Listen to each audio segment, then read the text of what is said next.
Nagpatalbugan naman sa kasuotan ang ilang mambabatas at bisitang dumalo sa ikatlong sona ni Pangulong Aquino. Pero ang ilan, ginamit ang kanilang suot para ipahayag ang kanilang mga adhikain.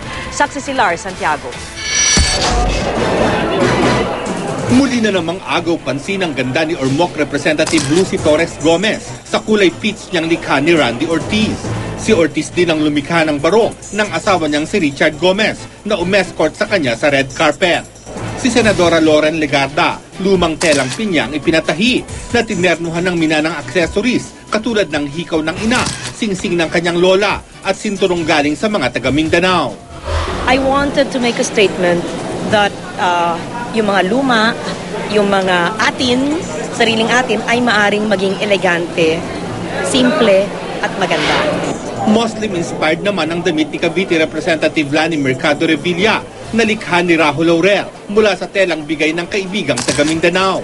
Kasama ni Lani ang asawang si Senator Bong Revilla Jr. na naka-polka bral namang barong. Ang tela po ay galing sa Lanao del Norte bilang pagbibigay pahalaga ko sa mga kababayan na natin na taga Mindanao. Handog ko ito sa ating Muslim brothers and sisters.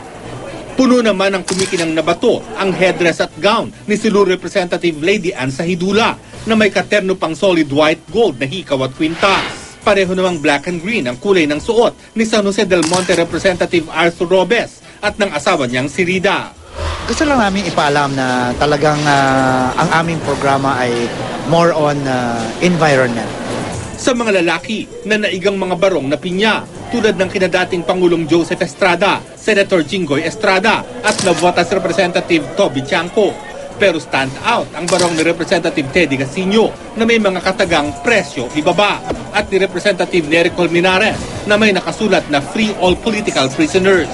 Kasama nila ang anak ng isang political prisoner na naka-orange terno na may disenyong kamao.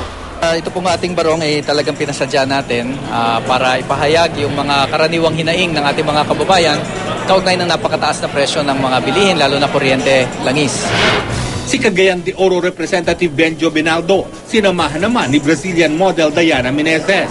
Kaya naman nagkaroon agad ng bulong-bulungan kung sila na ba. We just met. I mean, we're just seeing each other. Whatever she says, I just say yes. Ako si Lars Santiago, ang inyong saksi